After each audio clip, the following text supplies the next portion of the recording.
Hello, Lucy. How are you? I'm great. How are you, Lauren? I am good. It's great to be here.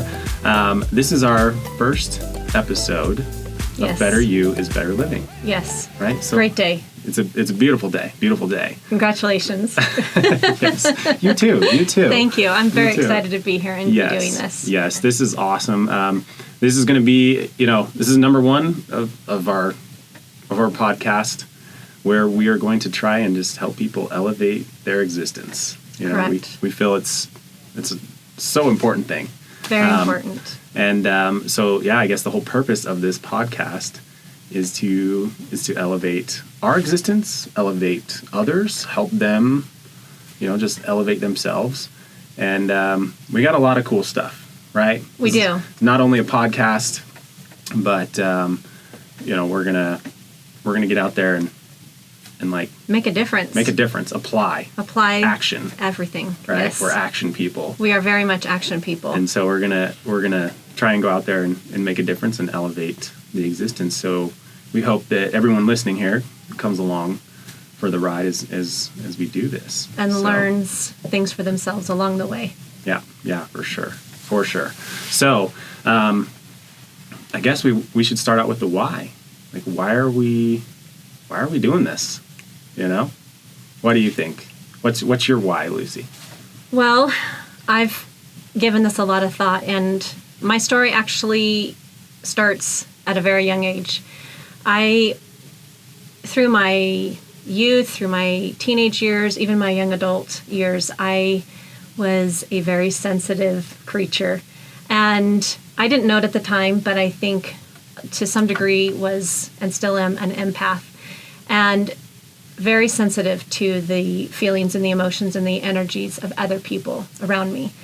And as a child, you don't have the tools and the resources to know how to process that surge of emotion. And so I was in a constant state of overstimulation. And I had no ability to manage any of it. And so my journey through, I was in my late 20s, and I found a wise therapist who helped me learn to cultivate the tool of identifying and articulating my feelings. That was huge. That was powerful. Later in life, I found another coach who helped me learn to manage my emotions. And so what I found through that journey is that as I cultivated my emotional intelligence, as I cultivated my ability to manage my emotions, and to learn to respond differently and more appropriately to the things that were happening in my life and around me, and sometimes to other people in a better and healthier way, my confidence increased, my joy increased, my ability to honor myself without dishonoring others improved, because part of emotional intelligence is learning to sit with the feelings, to sit with the thoughts, but to pause long enough to process them in a way where they are not driving your reactions, your responses, and your behaviors to the things that are going on around you. And so it was it just became a journey of joy for me, because as I continued to cultivate and improve those skills, I began to eliminate a lot of the unnecessary suffering that I was experiencing in life.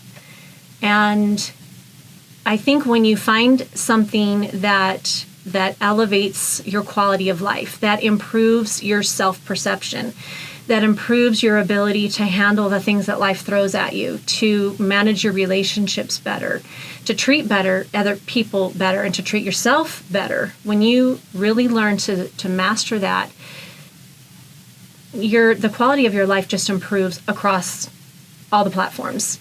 And I just found an immense amount of joy in that, and peace, because, like I said, you find that there's a lot of things that are happening that don't even warrant a response whatsoever.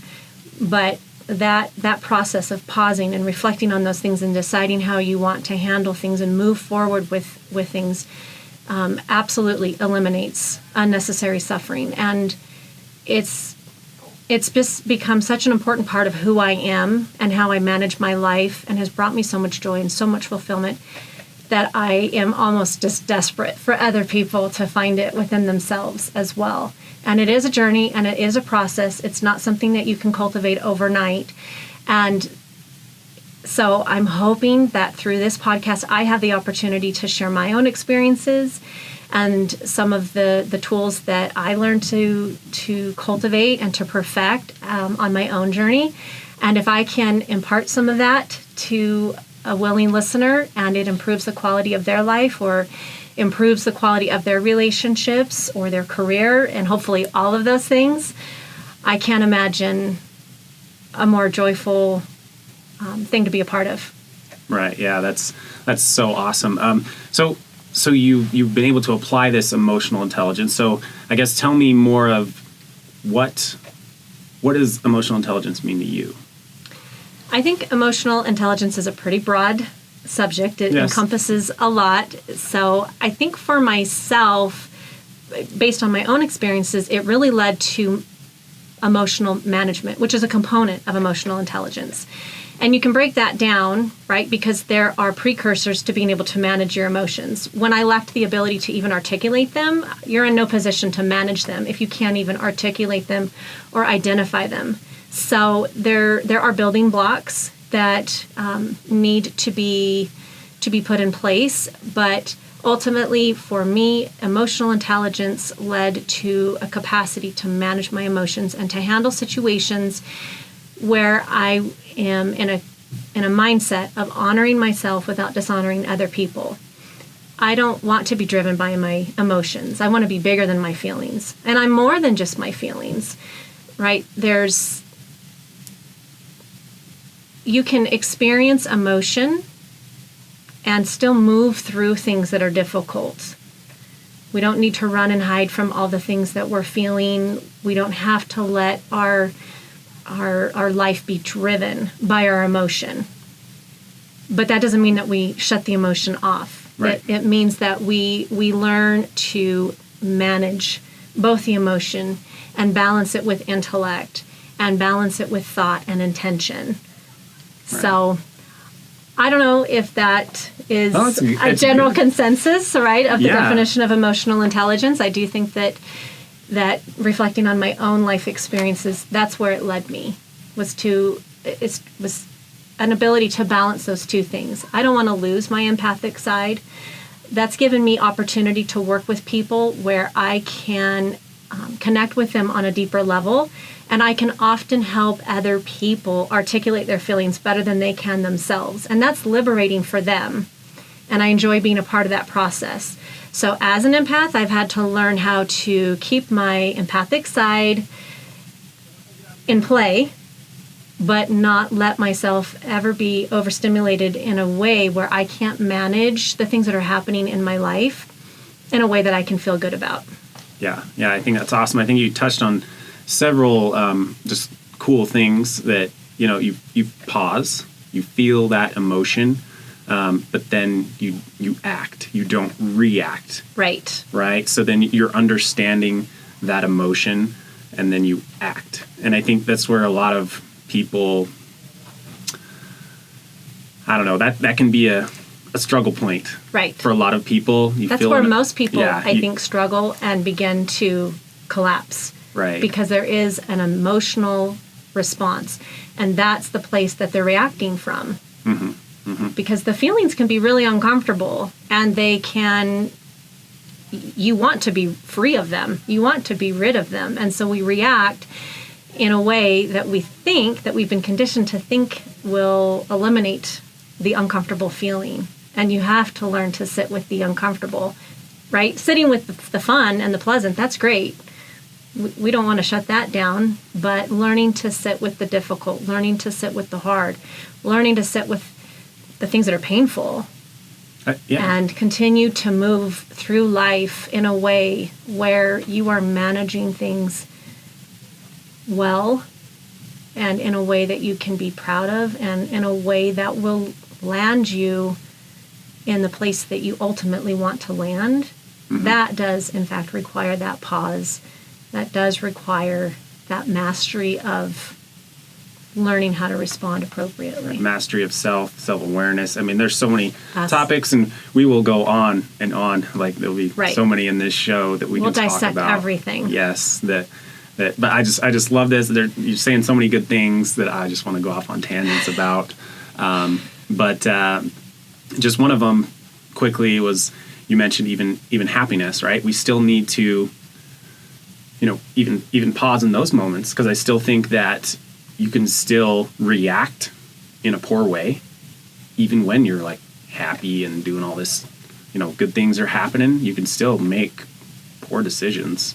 100%. Whether it's, as a business owner or a leader, or just, a member of a group in a community, or with yourself, you can be like, man, things are so good, and then go make and react to those emotions and go make bad decisions. Sabotage. Right. So I mean, again, there's so many things that we can go on and talk about here. But that's just it.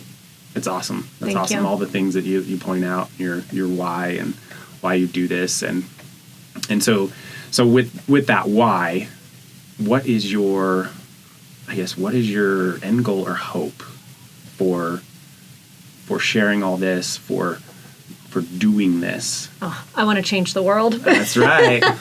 Change the world, right? I want to change the world. I want to give this to everybody. Yeah. I want everyone to find this. I want everyone to have this. And not just for their own personal peace, but just as a whole, as a community, as people, to just truly elevate the experience of life. Yeah. Yeah. And to find more fulfillment in all that we do. Yeah. In every role that we play. Yeah. That's what I want. I want to change the world. And it's awesome. And I really do think you can. So I know you've done a lot of cool things in life. And I think that just showing that those successes, like what you do with being emotionally intelligent, has played into your life, and you've seen a lot of success in your life. Yes. So I mean, the proof's in the pudding, kind of a thing, right? Right. So you're doing it, you're living it, and it's awesome. And it's thank awesome you. that you want to share it with everybody. So Thank you. That's so cool. I see all of that in you as well. The proof is in the pudding. So let's hear your tale. I just try, So I'll take you back. Probably not quite as far back as being a kid. I don't know. I can think of some time. You reminded me of some things, but I'll take you back to, 15, 20 years ago. Okay. When I still just a wee tad. Yeah, just a wee lad back then,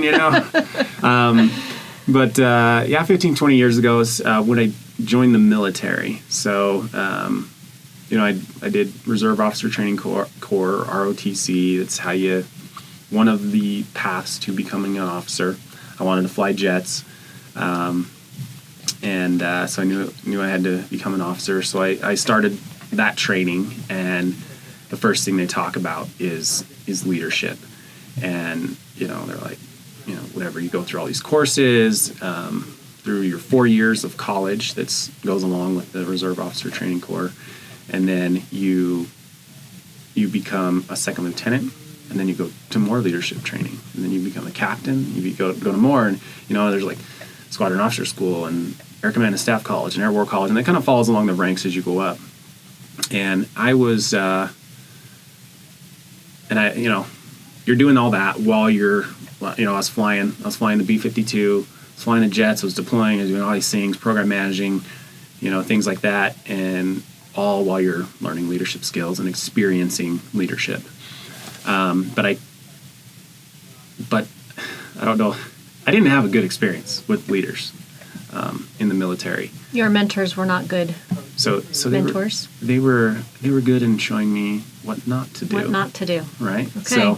There's value in that too. There is. I learned a lot of lessons that way, just observing others and learning what not to do. And so I was, mentally taking notes, and I'm like, okay, I'm not going to do that. I'm not going to do that. And I'm like, why? Why is this way? Because they all went to the same leadership courses that I went to. And a lot of these people in these leadership positions were distinguished graduates of these courses. And I'm like, how are they distinguished graduates, meaning top of the class, yet they come back to the squadron or the workplace and they're terrible people, terrible leaders, only care about themselves, how to climb the ladder and check the box kind of a thing. I'm like, why is it this way? And so then I started, doing research and kind of compiling my experiences and things like that. And then I also, one of the leadership courses, you write you get a master's degree and, write your master's thesis. And I wrote it on, emotional intelligence and how you can get that leadership training to the workplace. And that piece was emotional intelligence. That's that one piece that was missing. We can sit here and talk about all the different ways you can be a leader, telling people what to do and this and that, but the piece that's missing is emotional intelligence, and that is, in a nutshell, kind of definition is understanding your emotions, understanding someone else's emotions, and managing that impact, because we are all emotional creatures. 100%. Like that's how we operate, right? So you have your IQ, right? So it's your book Smarts is debatable on, if you can take a test and determine how smart you are. Right. But then they also have your EQ, or your emotional quotient, or emotional intelligence, and that's how you deal with people. And what is your job as a leader? People. I don't care. I don't care what people say about what a leader does. Your job is people. Period. Dot. I'm so passionate about it. Your job is people. End of story. And I've run into so many people, I love that, especially in the military, that don't agree with it. Oh, it's the mission. I'm like, no, it's not. It's the people that complete the mission, right? So anyways, I could go on forever and more stories on that later. But it's all about people, and that kind of became, that started my point of my why, of why I'm doing this. And I developed a business. I started, speaking and consulting and things like that, leadership, and then, emotional intelligence is everywhere and can be everywhere. So expanded to, community groups, individuals, right. Different things like that. I've spoken at book launch parties and stuff, talking about different mental health type things and things like that. So it's kind of opened up, a lot of different opportunities, and I've been a lot of places and spoken and things about that. But then I found this emotional intelligence, and it's like, man, there's so much, and we could, like you said, change the world. And help people understand, it's all about people. It's all about getting along with people. That's what you have to do every single day. It doesn't matter what your career setting, field or anything. You have to be able to get along with people, and the studies have shown people with higher emotional intelligence are more successful in life. They're better leaders. All those things, because how do you be more successful?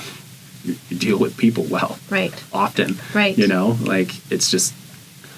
So I'm just super passionate about it. I feel like I've found this gold nugget of emotional intelligence, and maybe going back even further, maybe I was as a child, I remember times of showing a lot of empathy for individuals, just at, I don't know, random times. I mean, right. being a little kid and just showing a lot of empathy for people, and yeah, it just takes me back. But and defending people and things like that, and wanting to protect them, even from themselves, wanting to help at times. Yeah, yes. and just I don't know. So I don't know if I was slightly in tune with my empathy side or the beginnings of emotional intelligence, but then I guess I really discovered it over my course of career and leadership and stuff, and that's kind of where I jumped off, and then I found that it's everywhere, and it's so important. It is so important. So important. So that's my why, and like you, I want to help everybody. I felt like once I discovered that, I was like, how can I share? How can I help? Right. This is so important. I thought, well, hey, maybe do I need to go and write a book? That came. Speak. That came. Lecture. Yes. Stand out on a street corner with really cool signs and strike up conversations spinning with signs. Oh, you could do a spinning sign. people might have a hard time reading it. Yeah, well, just like dancing around, and it's like the selling pizza or something like that. I don't know, but yeah, I thought that maybe something like politics. Well, I need to be in a position, a leadership position, so I can do some of this. But then I thought, wait a minute, I'd rather teach this or help other people. Right. I feel like I could get that out there more, and then you don't necessarily need to be that leader in that position. You maybe could be out there helping others, teaching leaders, all these different things that can help them elevate themselves, and then in turn elevate those they lead, and kind of have this almost like a bigger ripple effect. Absolutely. Yeah. I think it's all about the reach. And so I know when we've talked about how do we want to combine our passion and proceed with this, it's all about the reach. Right. And so I think that's how the idea of a podcast came to be, is hoping that we can increase our reach. And I know that I'm sincere, and I know that you're sincere. We've talked about it enough. I know that the sincerity of genuinely wanting to have an impact on other people's lives is very sincere. Yep. And so certainly within our own circle, whether that be at work or home, in our businesses, at church or community, I know that you strive to lead with that emotional intelligence in all your dealings. And so there is an impact. But I'm out for the big ripple. I want the reach. Right. Let's go throw a big rock in a pond, right? A big rock. And so I'm hoping that those who are really ready for this and craving this and looking for that growth in their own life will find value here, and find our discussions relatable. And each time we meet and discuss something, they feel inspired to take action. It's one thing to sit and to listen and to let some of that language become a part of your everyday internal dialogue. That's critical. That's important. And I think you need that process in order for things to become more natural for you.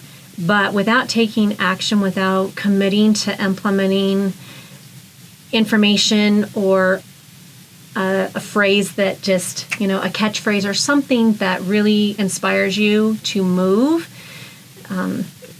you may find that your growth is slow.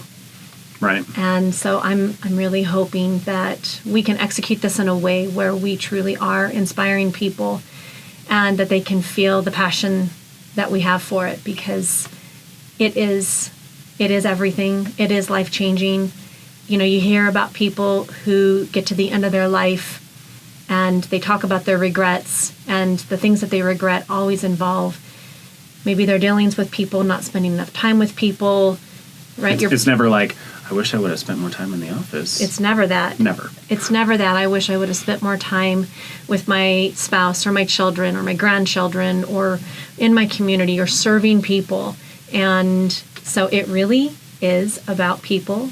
We all have an energy about us, and we exchange. There's an exchange of energy. So that impact that you're talking about reducing, right, as it relates to emotional intelligence. Yeah, managing that impact. Yeah. Managing that impact. And what a beautiful thing to get to the end of your life and to know that you did your absolute best each and every day to show up as the best version of yourself, and then to inspire that in other people.